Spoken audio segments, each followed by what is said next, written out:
Suara hati pejuang raga.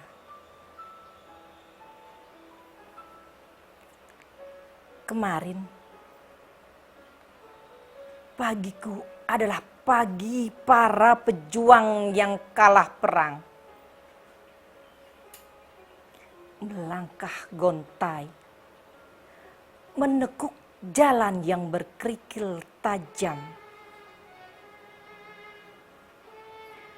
Pekatnya awan menyelimuti raga yang bungkam. Gelapnya langit menutupi asa yang makin temaram.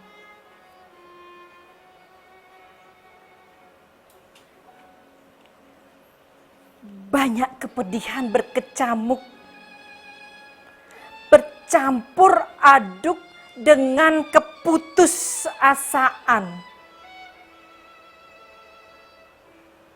Pun banyak air mata tumpah, pasrah, sumarah.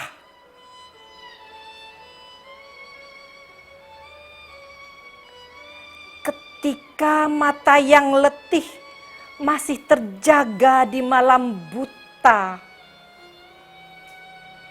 Ketika raga yang lelah masih berjuang untuk menyelamatkan para pasien. Tak lagi sempat bertanya, "Kamu siapa? Dari mana asalmu?" Kadang hari pun tak ingat hari apa dan tanggal berapa sekarang. Tak sempat terpikir kapan bisa pulang dan kapan makan bersama keluarga. Tak ada yang pasti.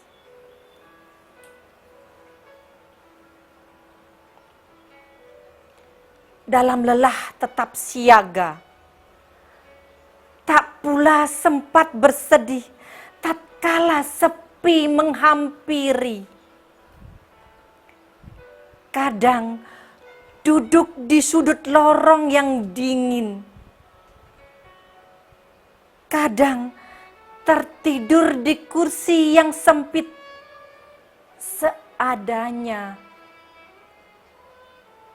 Yang pasti, yang ku yakini, yang ku tahu, aku harus merawatmu. Aku harus menyelamatkanmu. Tugas mengalahkan semuanya. Senyum keikhlasan mengalahkan penderitaanmu. Ku menentang maut, beban tak terperikan, perjuangan tak boleh surut, tetap menggelora.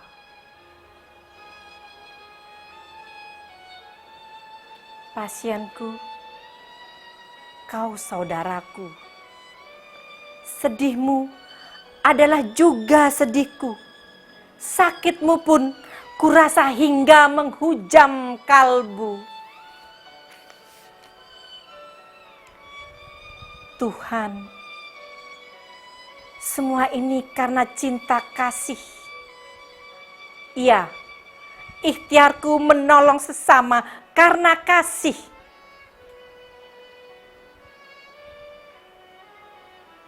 Saudaraku, selama ada kasih dalam aliran darahku, selama ada denyutan pada nadiku, takkan kubiarkan kau seorang diri. Tak akan ku berpangku tangan, menatapmu meratapi diri. Pagiku kini tak sampah. Pagiku kini adalah pagi para pejuang raga yang bergelora. Langkahku kini adalah derap langkah dengan semangat membara. Ku yakin dan ku percaya, senjaku kan kembali merona. Tuhanku, izinkan kami berupaya, limpahkan kekuatan, semangat, dan ceria kepada kami, sehingga kami terus dapat melaksanakan tugas membantu saudara kami. Wow, luar biasa sekali, dokter. Om Swastiastu. Halo pemirsa Bali TV dimanapun Anda berada. Senang sekali berjumpa kembali bersama saya Anggi menemani Anda dalam program Pesan Ibu. Semoga acara ini nantinya bisa memberikan manfaat dan juga memberikan edukasi bagi pemirsa dan masyarakat dimanapun Anda berada. Nah, tadi kita sudah melihat puisi yang luar biasa dari dokter cantik kita, Dr. Laksmi Duarso, spesialis kulit dan kelamin. Halo dokter, apa kabar? Baik, Anggi. Luar biasa sekali loh dok. Ngomong-ngomong nih puisinya yang berjudul Suara Hati Pejuang Raga, yang menciptakan siapa sih dok? Itu kebetulan saya dan teman saya, Dr. Hendra, jadi kami berdua menciptakan puisi itu. Wow, kenapa bisa menciptakan puisi ini dokter? Apa sih ada di dalam pikiran dokter, oh saya akan menciptakan puisi Suara Hati Pejuang Raga gitu. Biasanya kan dokter tuh sibuk banget dok. Iya, bagaimana dok? Ya. Ini kan sekarang ini kita zaman atau pandemi COVID, dan kemudian kita itu satu memang sifatnya dokter itu adalah ingin membantu, mempunyai hati yang mulia untuk membantu semua orang, dan kemudian di sisi lain pasien-pasien itu jangan khawatir, jangan gundah, pokoknya dokter itu selalu ingin merawat atau menolong pasien itu, apapun kondisinya pasti dokter akan datang untuk membantu. Wow, luar biasa sekali. Jadi buat pasien itu kadang-kadang kan memang takut ya dokter ya, apalagi mendengar positif gitu. Waduh, udah langsung bingung, down gitu. Jadi dokter ini selalu akan menjaga, selalu akan memberikan yang terbaik buat pasien-pasiennya gitu ya dokter ya. Iya, gitu intinya. Mulia sekali dokter. Ini benar-benar dokter ini multi talenta pemirsa. Jadi selain suka membaca puisi, dokter juga bisa bernyanyi. Wow. Nah, ngomong-ngomong nih dokter dengan kesibukannya yang sangat padat sekali, dan kita ketahui juga dokter kan sibuk di rumah sakit ya dokter ya. Iya. Nah, bagaimana sih mengantisipasi kesehatannya dok? Jadi selama di rumah sakit dan setelah itu menuju pulang. Nah, gimana cara menjaga kesehatan dokter? Satu, jadi stamina kita memang harus dijaga ya, dan kemudian untuk kita ke rumah sakit dan lain sebagainya, kita tetap harus ikuti protokol kesehatan pencegahan COVID itu. Nah, kita tetap harus 3M itu. Oh, ingat pesan ibu 3M itu ya dokter 3M ya? itu, satu, pakai masker. Yes. Atau kalau tidak pakai masker seperti saat ini, Iya. kan kita lagi wawancara, misalnya kita atau lagi mau berpuisi atau kita mau presentasi, kita boleh nggak pakai masker, tapi jangan lupa Menggunakan harus pakai face face shield-nya. shield. Iya, betul. Kenapa? Supaya kita kalau misalnya ada yang batuk atau kita sendiri yang batuk atau kita bersin-bersin, supaya orang lain tidak kena. Oh iya, betul. Jadi kita menjaga kita dan menjaga orang lain. Iya, betul. Semua kita harus jaga. Satu, memakai masker. Terus kemudian dua, menjaga jarak. Kenapa menjaga jarak? Jaraknya itu kalau bisa kita minimal 1,5 meter. 1,5 meter, Ya, oke. Kalau kita batuk-batuk bersin juga tidak langsung kena. Oke, Ya. karena sudah jaraknya sudah agak jauh ya dokter ya. Jadi minimal 1,5 meter. Terus kemudian kita jangan lupa selalu mencuci tangan. Kemanapun kita pergi, kita harus pakai cuci tangan. Jadi kenapa cuci tangan? Karena tangan ini kan kita sering meraba-raba macam-macam itu. Nah, kemungkinan kalau memang ada COVID-nya, misalnya kena ke lantai atau ke kursi atau ke meja, kita pegang, terus kemudian tidak sengaja kita bawa ke hidung atau mulut, kita bisa kena juga dengan COVID-nya. Sehingga kita harus mencuci tangan. Jadi kalau misal kita mengambil apapun atau aktivitas di luar, jangan sampai untuk langsung mengambil langsung ke wajah gitu ya dokter ya. Kita cuci tangan terlebih dahulu. Atau menggunakan hand sanitizer ya dokter. Hand sanitizer boleh, cuci tangan juga kalau bisa dengan sabun itu bagus, karena sabun itu bisa melisiskan virus juga. Kan virus itu agak rentan. Nah, dilisiskan dengan sabun, makanya kita diharapkan mencuci tangan sesering mungkin.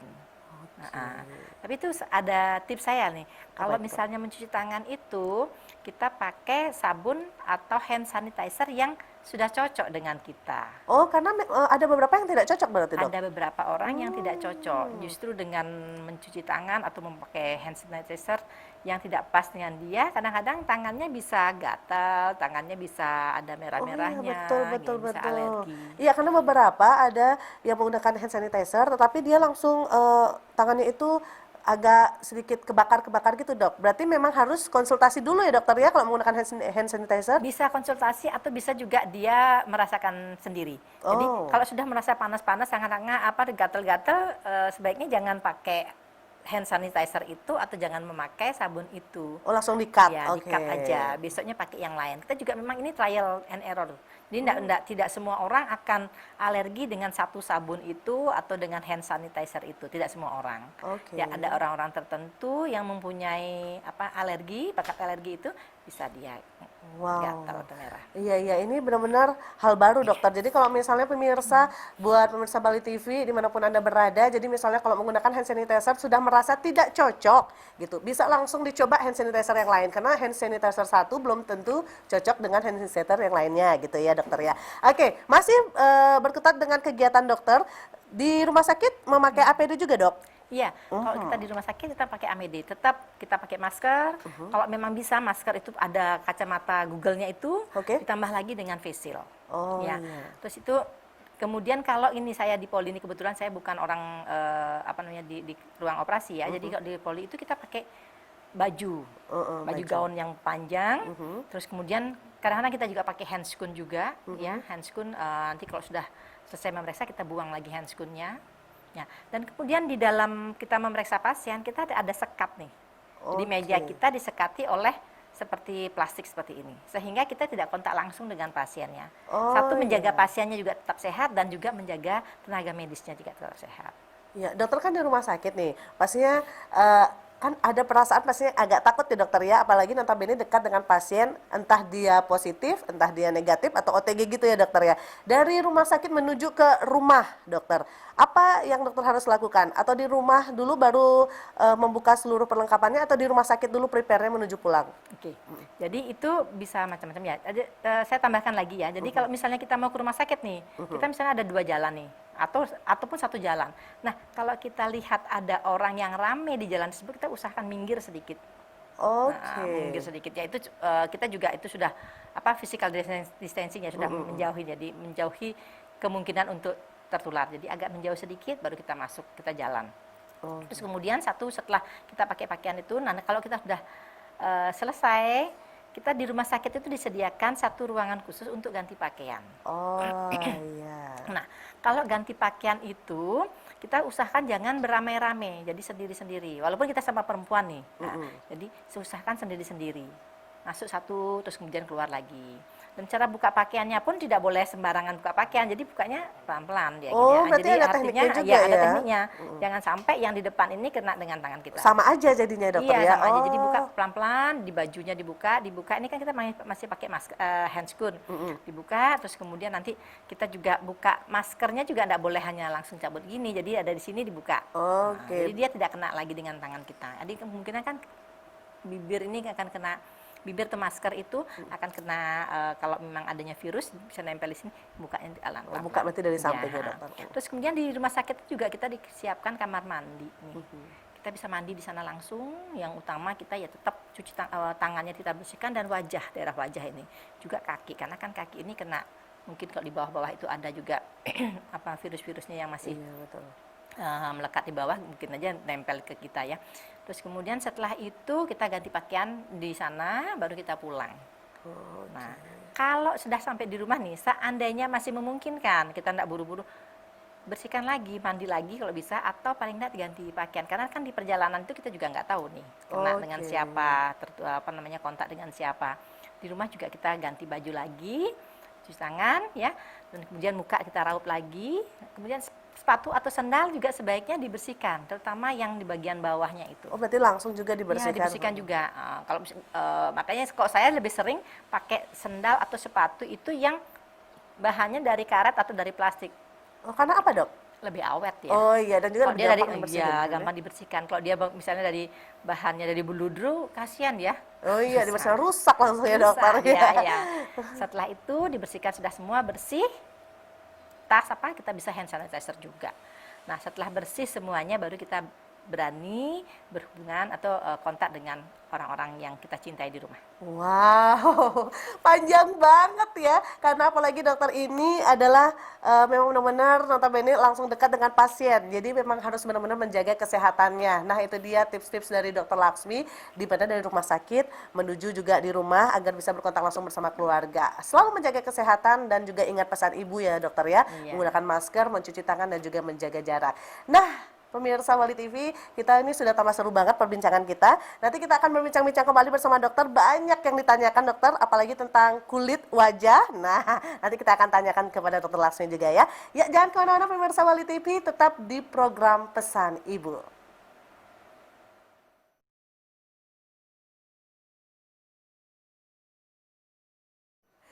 Masih dalam program Pesan Ibu bersama narasumber yang sangat cantik, Dr. Laksmi Duarso, spesialis kulit dan juga kelamin. Nah dokter, dari tadi kita sudah berbincang-bincang tentang kesehatan dokter ya, kegiatan dokter selama di rumah sakit. Dan sekarang pengen tahu dong dokter tentang kecantikan. Nah siapa tahu ke Anggi nih, cantik-cantiknya dokter bisa ke Anggi juga nih, awet muda gitu ya. Oke, perawatan kecantikan selama pandemi itu berbeda nggak sih dok sama sebelum pandemi? Nah, ada nggak perbedaannya dok? Atau sama-sama aja? Gimana tuh dok? Oke, sebelum saya jawab, Anggi itu udah cantik loh. Enggak dokter, ini harus dirawat sama dokter Laksmi nanti. Tapi sudah cantik loh, dipertahankan aja yang sudah cantik itu.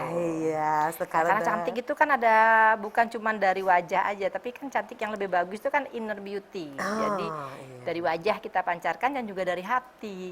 Berarti itu ada hubungannya juga Ada ya dokter ya? hubungannya. Kalau hati kita positif pikirannya pasti nanti pancarannya lebih cerah, lebih wow gitu deh pokoknya. Lebih metaksu gitu ya Lebih dokter ya? metaksu, ya kalau orang Bali Oke, bilang. berarti kalau misalnya sedih-sedih pengaruh juga sama Sangat ekspresi ya dokter? berpengaruh. Oh. Makanya setiap hari, setiap pagi atau setiap saat pas mau kita mulai kerja harus berpikiran positif. Saya pasti berhasil, saya pasti berhasil, Iya, pasti selalu akan tersenyum berhasil. pokoknya ya dokter ya. Iya. Oh, pantas dokter awet muda dan selalu taksunya keluar ya dok ya? Ya sama mudanya sama Anggi. Aduh dokter, saya jadinya nggak awet muda dok, harus awet muda dong dokter ya. Oke dokter, bagaimana sih tipsnya dokter? Ada perbedaannya nggak selama pandemi sama sebelum pandemi untuk perawatan kecantikan dok? Secara prinsip sebenarnya tidak ada perbedaan yang pasti ya antara pandemi atau sebelum pandemi. Karena apa? Kita semua apalagi perempuan nih pengen cantik, pasti selalu pengen tampil oke ya. Betul. Karena dengan tampil oke, tampil cantik itu kita lebih percaya diri gitu. Iya. Nah, seperti kita pakai make up apa dan sebagainya tetap sama. Cuman ya kalau pakai make up mungkin yang bisa dikurangin yang lipstick ya, jadi lebih awet, kita lebih murah dan lumayan mahal ya. Iya, benar. Nah, itu tapi tetap kalau kita pakai make up, pakai bedak dan lain sebagainya kita masih tetap pakai. Nah, untuk perawatan kecantikan itu kan panjang nih, perawatan kecantikan bukan cuma satu kali selesai titik, tidak. Iya, betul. Nah, perawatan kecantikan itu biasanya yang umumnya adalah untuk membuat kita tetap cerah, tetap segar itu dengan pengelupasan kulit nih. Oh. Iya, pengelupasan kulit itu bisa macam-macam dengan bahan-bahan kosmetik bisa, terus kemudian bisa juga dengan perawatan seperti chemical peeling, bisa juga dengan laser atau yang lainnya gitu, itu bisa dilakukan. Cuman perbedaannya di sini kalau kita di masa pandemi ini upayakan pakai suatu tindakan yang lebih banyak, tidak memakai bahan-bahan yang menyebabkan aerosol itu. Karena apa? Contohnya yang mana dokter? Contohnya adalah kalau misalnya kita mau electrocauter gitu ya, terus kemudian atau pakai laser yang mengeluarkan aerosol itu, tapi kalau memungkinkan itu bisa kita tunda dulu, jangan sekarang, tunda dulu sampai pandemi berakhir. Tapi kalau kita memang harus dikerjakan, harus mengerjakan itu, karena misalnya dia mau tes apa gitu kan, ada syarat-syarat untuk salah satu tes itu dia harus memang oke nih, enggak boleh ada misalnya andeng-andengnya yang banyak, itu enggak boleh, harus kalau salah satu ada di salah satu mencari sekolah atau cari pekerjaan itu memang ada syaratnya. Kalau memang harus dilakukan itu, kita menggunakan alat yang mengeluarkan aerosol itu, kita pakai harus tes dulu ya. Jadi Oh. screening dulu. Seperti kita bisa dengan gabungan antara tes rapid dengan swabnya. Kalau memang kita harus dilakukan. Harus. Tapi kalau bisa ditunda dulu Kalau ya. bisa ditunda dulu. Cuman kalau misalnya orang tes kan nggak bisa nih. Batas terakhir kan bulan depan tuh sudah harus dites. Nah, mau nggak mau kan dia harus mempercepat semua semua yang syarat-syarat yang harus dia lakukan. Gitu. Ya, kenapa harus ditunda dokter? Mungkin dari mananya ada virusnya? Kalau misalnya di aerosol itu. Ya, aerosol itu di aerosol tidak ada virusnya. Tapi kalau misalnya ada orang batuk atau kemudian pasiennya batuk atau dokternya yang sakit karena mungkin tanpa gejala kan kita nggak tahu nih. Iya, iya. Itu virusnya itu bisa, ini masih diduga ya, jadi virusnya itu ada di udara dan di udara itu bisa masuk karena aerosol itu kan seperti ada udara disemprot sama udara itu bisa terbang-terbang dan kemudian kemungkinan besar bisa masuk ke tempat kita juga, bisa ke hidung, ke bibir kita juga, dan kemungkinan kalau dia sampai masuk ke tempat kita ada kemungkinan kita kena juga. Oh iya, tapi lebih baik gitu ya pemirsa Bali TV ya untuk tidak dulu, menunda dulu kalau sementara memang, gitu. kalau Tapi memang bisa kalau ditunda. memang harus gitu, Kalau memang memang harus harus, dilakukan, bisa melaksanakan tes screening, dulu ya. atau screen. Ya, Oke, screening, oke. ya. Iya, ngomongin masalah juga kecantikan itu dari yang mana harus ditunda atau yang harusnya dilakukan.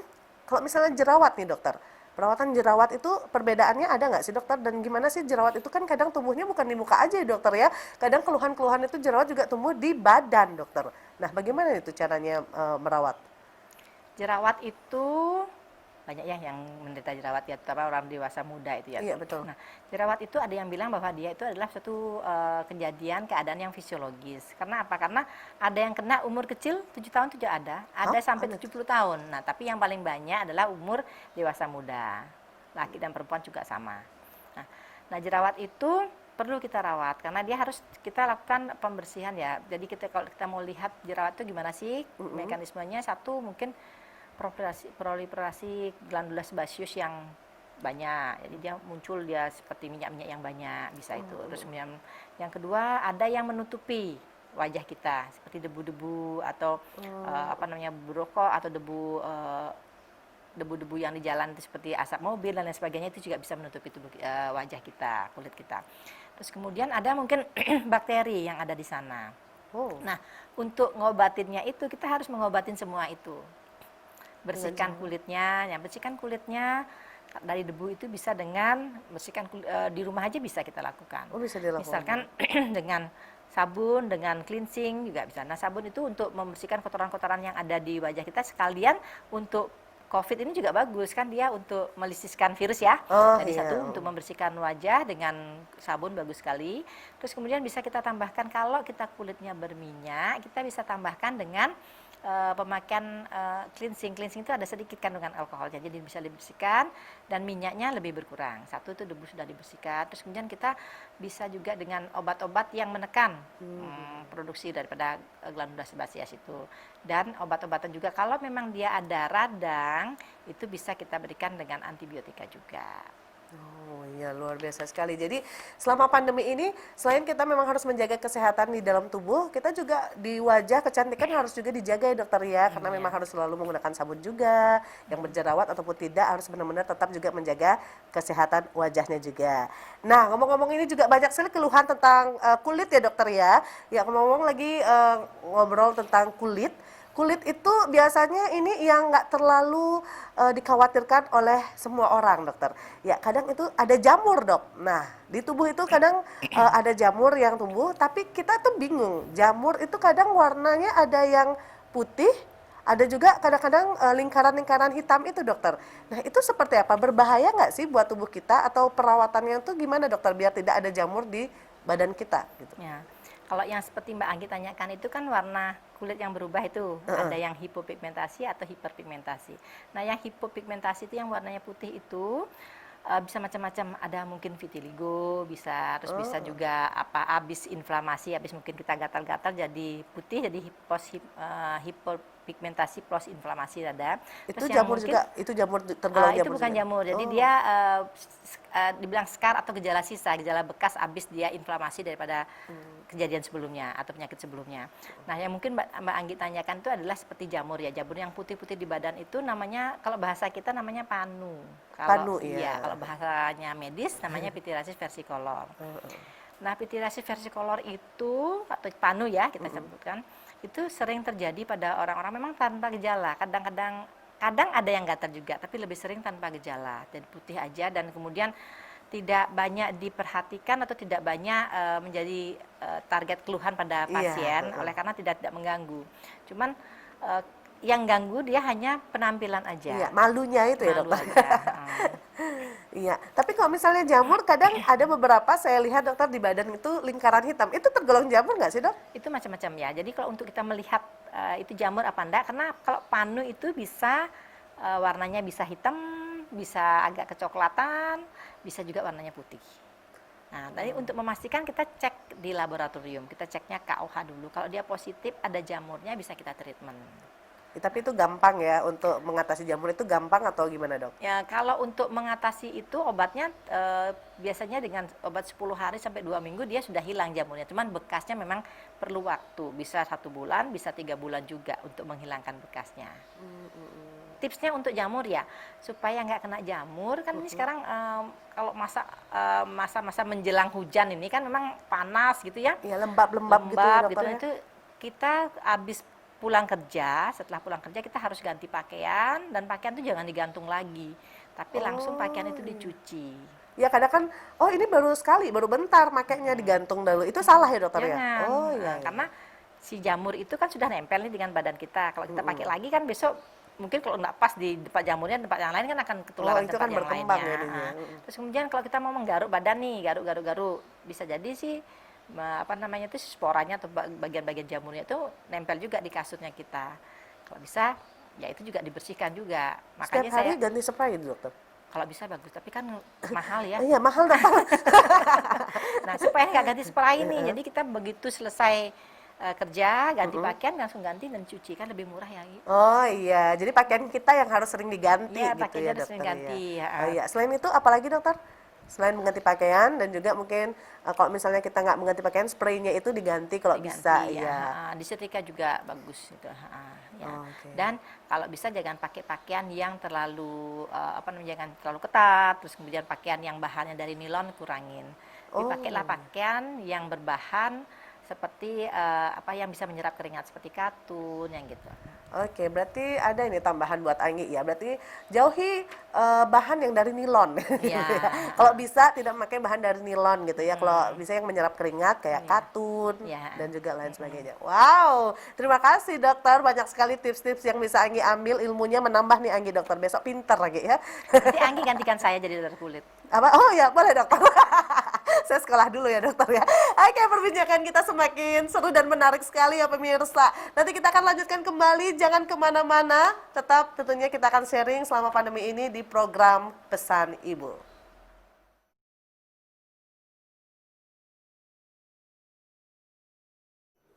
Ya pemirsa, masih bersama Dr. Laksmi Duarso, spesialis kulit dan juga kelamin. Masih seputaran tentang kecantikan bersama dokter. Dokter pasti ya mau ya diajak berbincang-bincang sama Anggi ya? Dengan senang hati, Anggi. Iya, dengan senang hati. Yang marak-maraknya nih dokter diperbincangkan ya.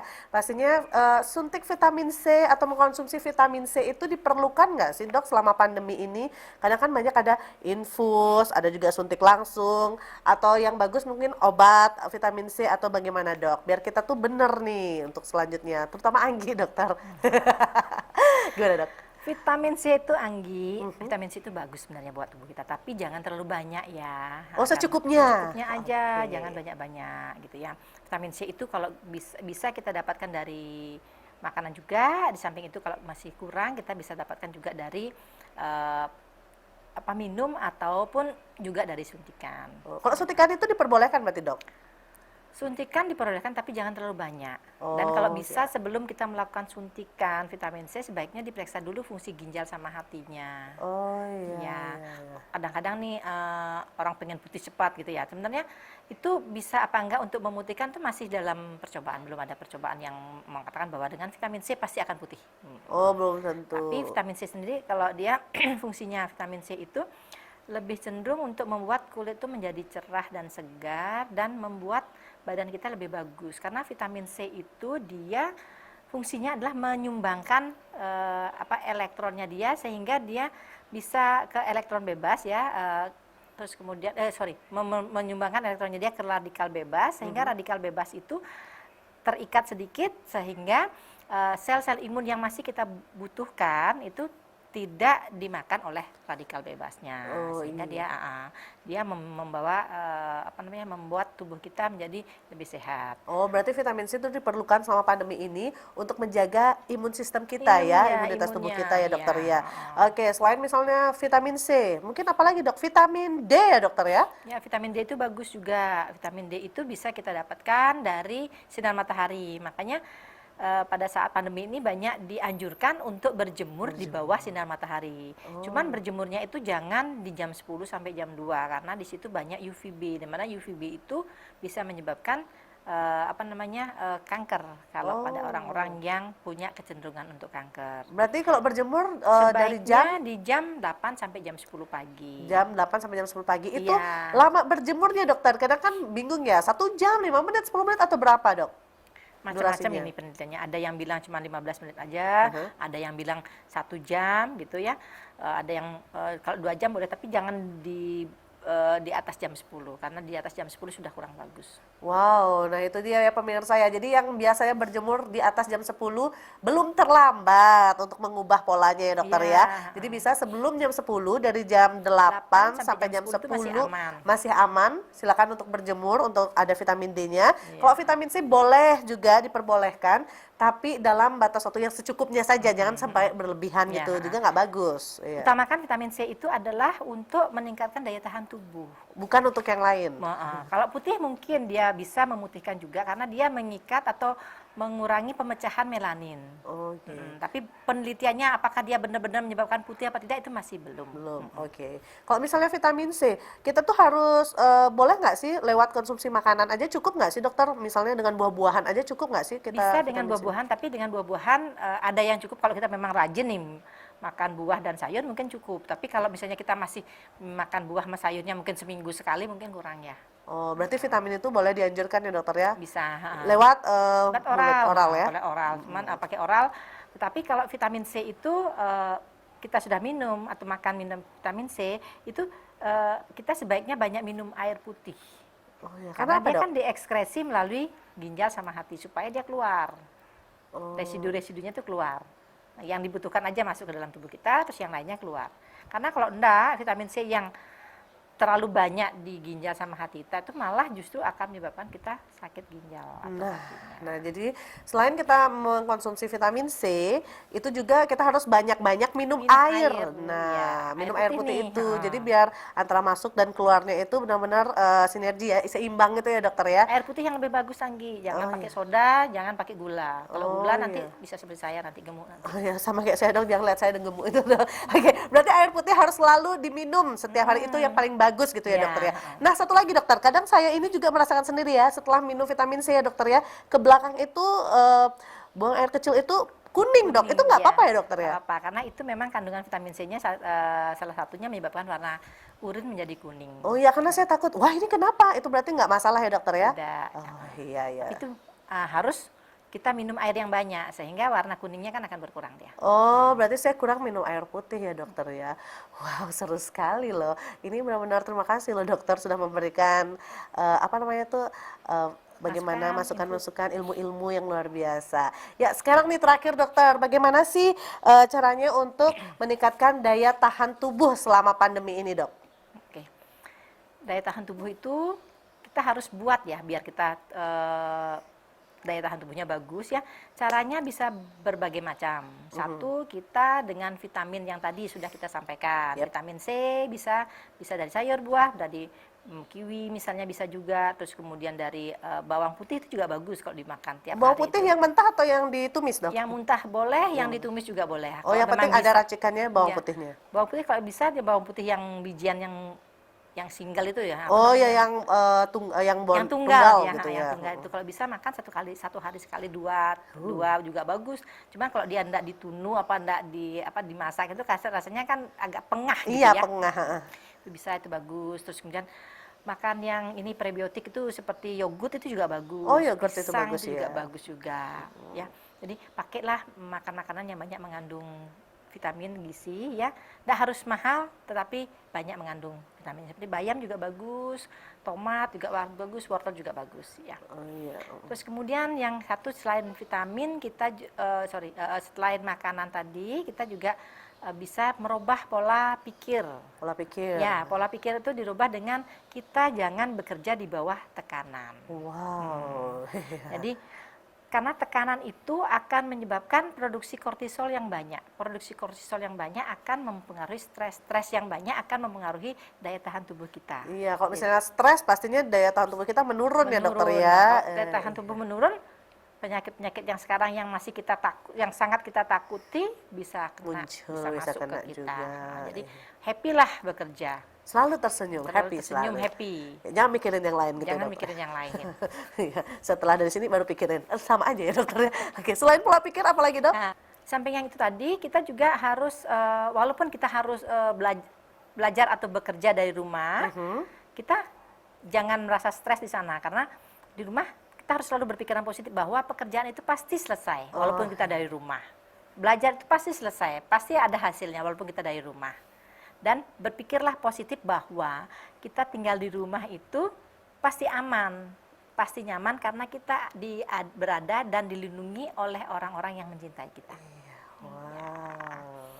Iya benar-benar. Kadang juga di rumah kan kita kadang yang punya anak-anak itu stresnya mikirin tugas apa, jangan stres, tetap Jangan. diikuti seberapa bisa dikerjakan, selalu tersenyum agar pikiran-pikiran positif juga, auranya juga yang bagus gitu ya dokter ya. Iya. Itu membuat imun sistem kita juga lebih bagus ya dokter ya. Iya, karena produksi kortisolnya akan berkurang, jadi kita stresnya berkurang, imun tubuh kita akan bagus. Iya. Selain itu juga mungkin berolahraga dokter ya. Iya, berolahraga itu sangat penting. Nah, berolahraga itu jangan berolahraga yang terlalu berat, Oh ya, tapi berolahraga yang sedang. yang sedang. Kira-kira mungkin 30 menit sehari. Ya, mungkin dengan jalan meditasi. Meditasi juga bagus. Oke. ah. Workout itu boleh ya dokter Ya, dari rumah? jalan cepat, atau jalan biasa 30 menit. Lari juga boleh, tapi jangan lari terlalu kencang. Karena kalau lari terlalu kencang, kalau kemudian kita punya sakit yang lain, ya malah jadi sakit. Ya, malah jadi tambah sakit jadinya Iya. dokter ya. Ya pokoknya tetap menjaga kesehatan tubuh dengan yang sebisanya, jangan sampai berat jadi Memaksakan gitu ya, diri. memaksakan diri. Betul sekali dokter. Ya, dan apalagi dokter untuk pemirsa Bali TV dan juga para masyarakat yang lagi menonton kita di sini, apalagi nih pesannya untuk selalu menjaga imun sistem kita, daya tahan tubuh kita. Satu, kita harus tetap pola pikir dirubah bahwa kita akan sehat dan kita bakal happy. Pola hidup juga dirubah ya, bahwa kita sekarang ini adalah pandemi. Karena yang bisa merubah kita atau menghilangkan pandemi itu adalah pola hidup kita. Rubah pola hidup dengan memakai 3M, laksanakan 3M seperti memakai masker, menjaga jarak, dan kemudian selalu mencuci tangan ya dengan sabun ataupun hand sanitizer yang cocok buat kita. Iya, luar biasa sekali. Terima kasih dokter untuk hari ini. Terima kasih banyak yang sudah memberikan motivasi kesehatan, bincang-bincang tentang seputaran kesehatan yang membuat kita lebih bangkit lagi ya untuk mencapai tujuannya kita. Salah satunya dengan motivasi yang dokter berikan. Terima kasih. Dan pastinya semoga bermanfaat buat seluruh pemirsa dan masyarakat dimanapun Anda berada yang lagi menyaksikan program Pesan Ibu. Dan ingat selalu, ingat pesan Ibu dengan 3M, menggunakan masker, mencuci tangan, dan juga menjaga jarak. Akhir kata bersama saya Anggi beserta seluruh kerabat kerja program Ibu undur diri dari hadapan Anda. Terima kasih atas perhatian dan kebersamaan Anda. Sampai jumpa dan Om Santi Santi Santi Om.